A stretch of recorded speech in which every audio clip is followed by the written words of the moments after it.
Moikka ja tervetuloa uudelle ASMR-videolle. On ollut mukava nähdä, miten hyvin mun 2 ekaa videoa on otettu vastaan. Ja oli tosi kiva saada siihen kirjavideonkin palautetta. Ja sieltä tulikin hyvä kommentti, että voisi ehkä juonestakin vähän kertoa muutakin kuin vaan hypettää niitä kirjoja. Niin katsotaan milloin tulee seuraava kirjavideo.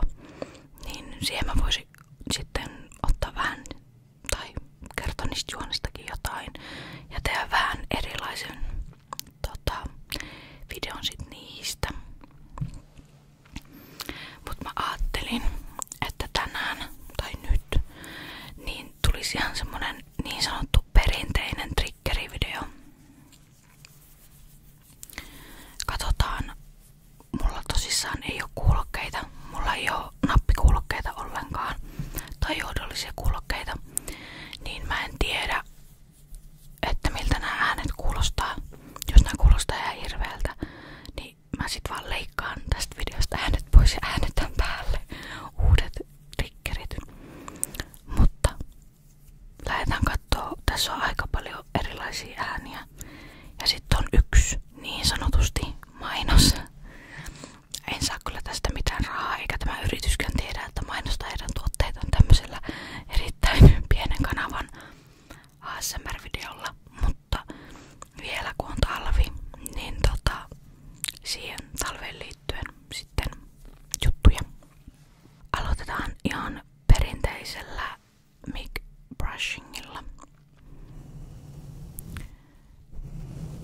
Mä mietin tosi paljon aluksi, että teinkö mä tästä tämmösen höpöttely kautta jutteluvideon vai sitten pelkän triggerivideon, että en puhu kuiskaile ollenkaan. Ja sit mä ajattelin, että jos tää ottaa tuulta alleen, niin mä teen sitten toisen version, missä en kuiskaile sit ollenkaan.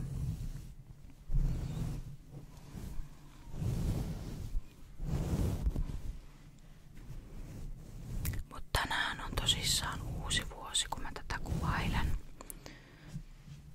Vitsi, mun hiukset tarttuu tähän. Tosissaan, niin tänään on uusi vuosi. Ja tuolla ulkona tuulee ihan hirveesti. Katsotaan, tuuleeko tai kuuluuko se tähän mikkiin. Mutta tosissaan, niin uusi vuosi. Uusi vuosi ja uudet kujeet. Niin kuin lapsena vanhemmat tuntui sanovan. Mä en tiedä, tekeekö nykyään ihmiset enää uuden vuoden lupauksia. Että ensi vuonna vaikka syön vähemmän suklaata tyyppisesti. Tai ensi vuonna aloitan käymään terapiassa tai muuta. Mä en ajatellut tehdä mitään sen erikoisempia uuden vuoden lupauksia. Koska mä oon huomannut, että mä jaksan toteuttaa tätä niin sanottua uuden vuoden lupausta ehkä pari viikkoa, jos niinkään pitkää. Ja sit mä unohan sen koko asian. Että sitä ei turhaan sanota, että jos haluaa vaikka tehdä jonkun muutoksen johonkin asiaan, niin uusi vuosi ja vuodenvaihde ei oo siihen eikä välttämättä paras. Toki niille, joille se toimii, niin mikä siinä loistava juttu. Mut mulle se ei toimi. Ja varsinkin tosi paljon tehdään tämmösiä niin sanottuja elämäntapamuutoksia uutena vuotena. Ja musta se on niinku tämmönen tammikuu on tämmösten dieetti- ja treeniohjelmien niinku myynti. Piikki tulee sinne tilastoihin, mikä tavallaan on surullista. Mutta samaan aikaan mä ymmärrän sen, koska ajatellaan, että uusi vuosi, uusi minä.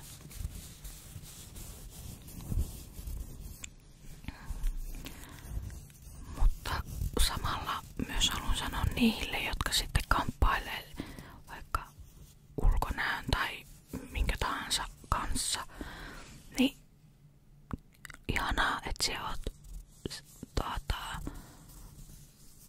täällä minun kanssa katsoo tätä videota. Ja se ei haittaa, jos sulla ei ole ensi vuodelle yhtään mitään tavoitetta. Pääasia, että sä oot täällä vielä ensi vuonna. Ja eikä tää elämä nyt tarvi olla mitään suurta suorittamista. Sitten kuitenkaan, vaikka joka ikisessä paikassa sanotaan, että kun oot vaikka 25, niin sulla pitää olla tiettyjä asioita tehtynä, kun sä oot 25. Tai jos sä oot 45, niin sulla pitäisi olla jo perhe, oma kotitalo tai joku rivarin pätkä. Mut jos sulla ei oo, niin et saa yhtään sen niin kun epäonnistuneempi kuin kukaan muukaan. Sä voit olla vaikka 95-vuotias ja sä et oo tehnyt mitään tämmösiä niin sanottuja perussaavutuksia. Ja silti sä oot tehnyt sun elämästä sun näköisen. Ja se on pääasia.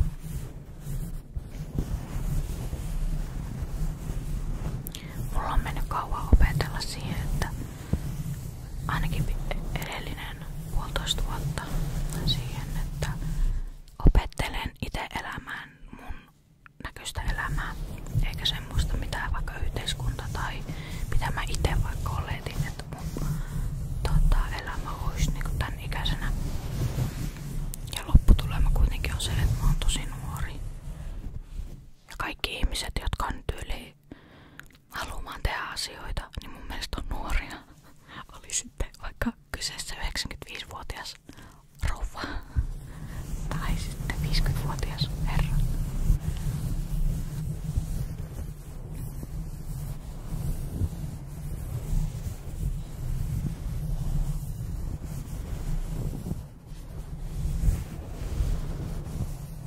Eli toisin sanoen, ehkä ensi vuoteen voisi ottaa jokainen tavoitteeksi elää oman näköistä elämää niin kuin itse haluaa. Toki sit pitää muistaa, että ei vahingoteta muita. Et niin kauan kaikki, miten sä elät sun elämää,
käyttää sitä pankkia.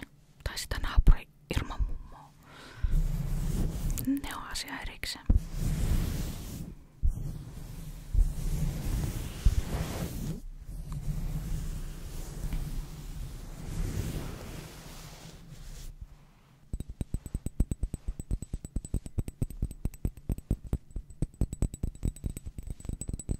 Katsotaan kuuluuko tästä mitään tästä mun naputuksesta.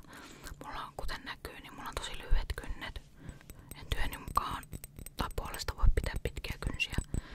Niin nyt sentään on tämmöiset pienet nysäkynnet.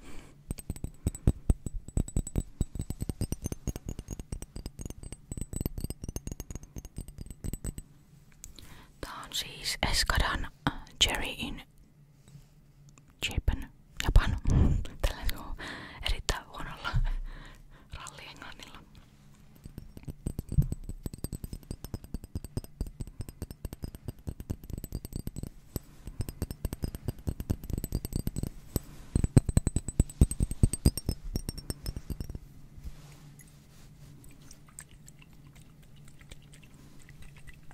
Tää tuskin kuuluu.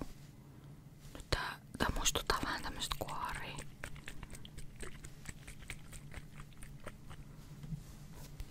Ja nyt sinne kommentteihin tulee, että ajovesiä ei saa ravistella. Nyt saa. Tuskin tosta hirveästi mitään kyllä kuuluu.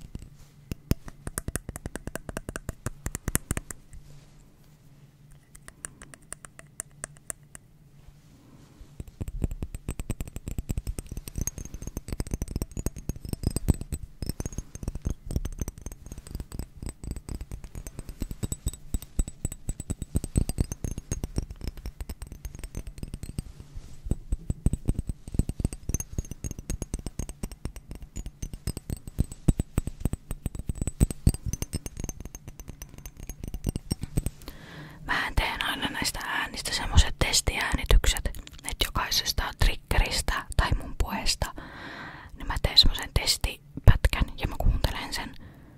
Mut nytten mä päätin jostain syystä, että mä en tee sitä, niin katsotaan, kuuluuko näistä yhtään mitään.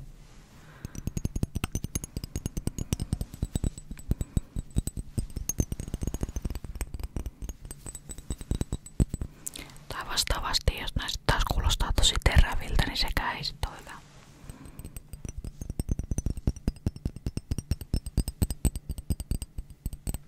Ihanaa, minun naapuri tuijottaa minut sen parvekkeelta. Katsotaan löytääkö hänkin tänne minun kanavalle. Onneksi emme hirveän usein näe. Muuta kuin tällä, että hän tuijottaa minun ikkunaa, kun minä tuijotan takaisin.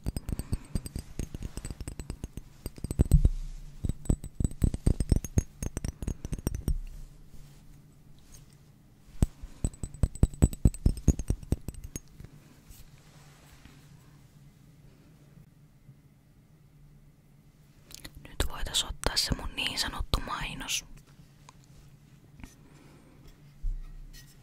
Nyt pitää olla varovainen, koska tämä saattaa särähtää.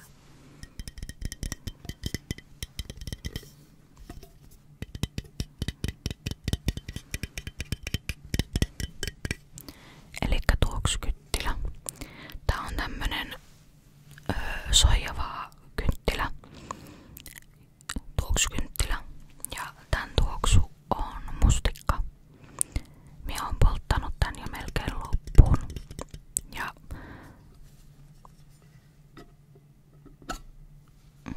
se näyttää tältä. Ei kovin tämmönen edustava,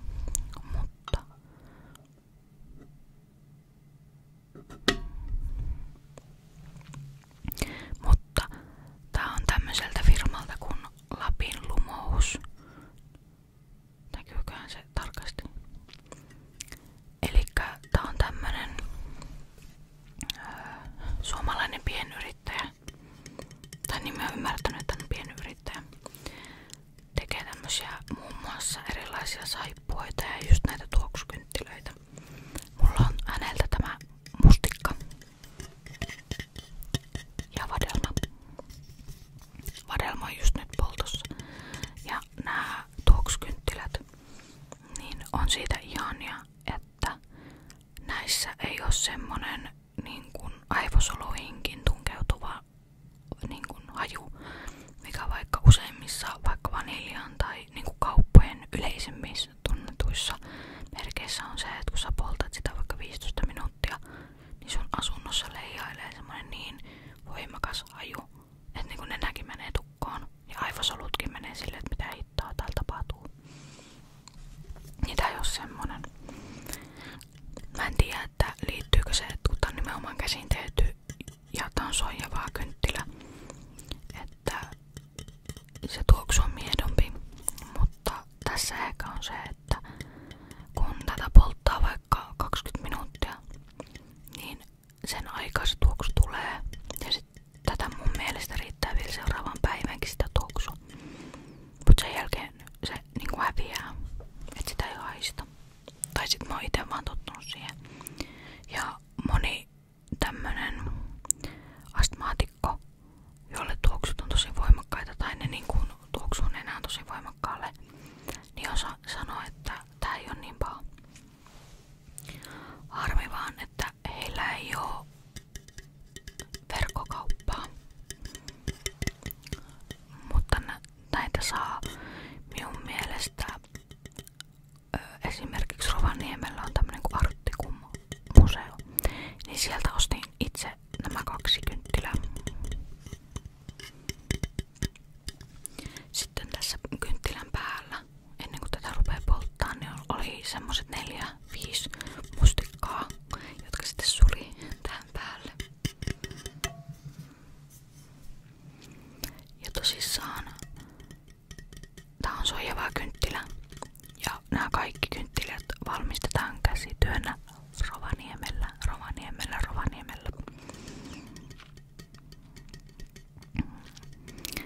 Ja raaka-aineena on 100% soijava ja tuoksuöljy. Puusydän rätisee palaessaan.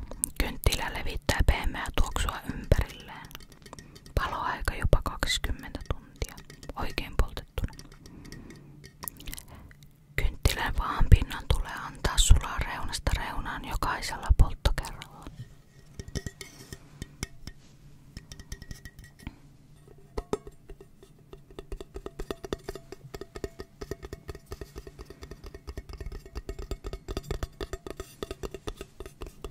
Ja tosissaan heidät löytää Instagramista nimellä Lapin Lumous. Minusta myös näitä kynttilöitä saa jostakin päin Helsingistä. Mutta muistaakseni myös semmoisista kaupoista kuin Ekolyyli, jos muistan oikein.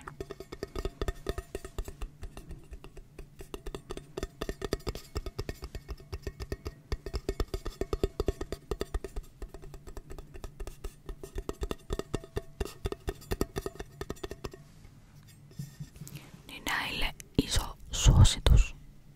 Jos satutte olemaan Rovaniemellä, niin käykää ostaa näitä. Ja tuo ei ollut siis mikään maksettu mainos ja omilla rahoilla ostettu, niin ei YouTube laita tähän jotain kaupallisen yhteistyön leimaa.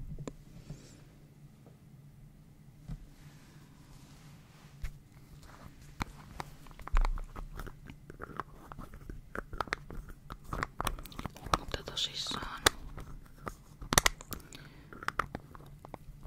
noi kynttilät mie ostin, kun mie olin minun perheen kanssa käymässä Rovaniemellä Joulupukin kylässä tuossa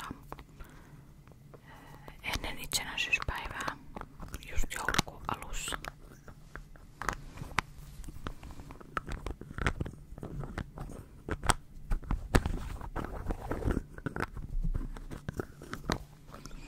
Ja vitsi, siellä oli paljon turisteja. Just tuntuu, että me oltiin ehkä ainoat suomalaiset siihen aikaan siellä.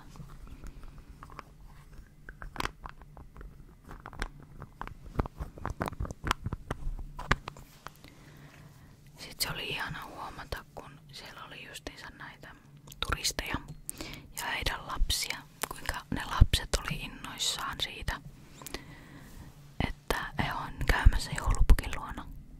Aivan ihana.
se joulupukki.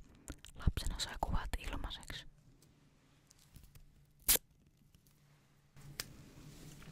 Siinä kuului pienen Sanni tytön unelmat siitä, että joulupukin kanssa kuva maksaa 50 €. Herranen aika.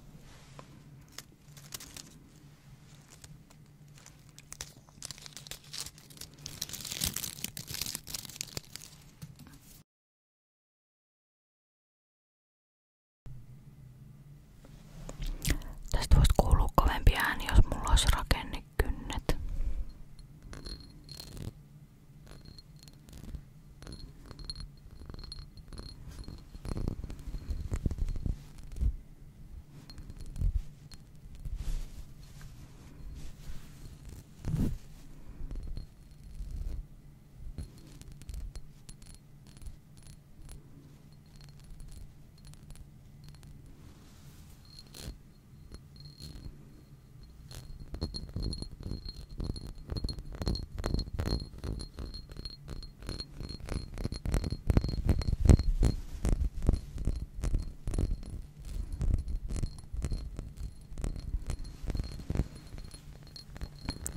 Sitten siellä Rovaniemellä on minun mielestä semmonen Santapark-niminen, onko se niinku tämmönen aktiviteettipuisto vähän niinku, ja missä voi kierrellä, niin sielläkin niin lippu maksoi 40 € yhdeltä aikuiselta, mikä on ihan järkyttävä hintainen.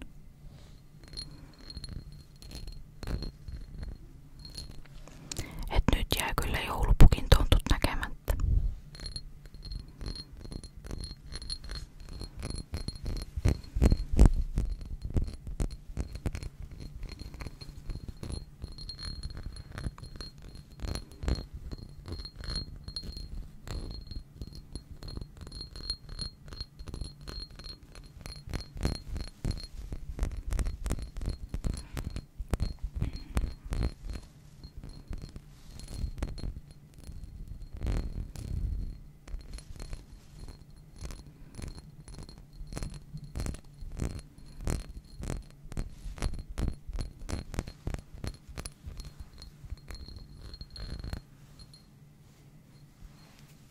Alkaa kynsiin sattumaan, kun ei oo mitään kynsiä, niin menee melkein sormen päälle puolet noista äänistä. Mutta sitten ois vielä viimeinen triggeri. Katsotaan onnistunko minä tässä.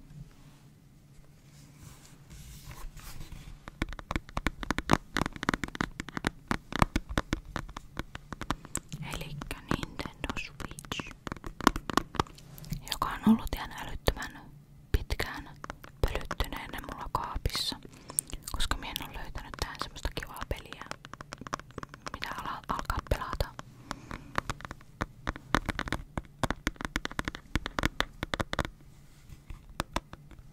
On muuten yllättävän vaikeeta tehdä näitä naputteluääniä, kun mä oon ite oikeakätinen, niin sit vasemmalla kädellä.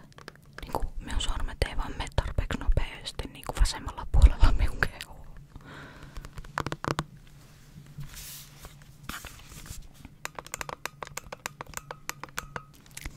Vitsi, et mie joudu editoimaan tätä videota paljon, kun mie kolisuttelen näitä näppäimiä ja triggerien esineitä tähän mikkiin.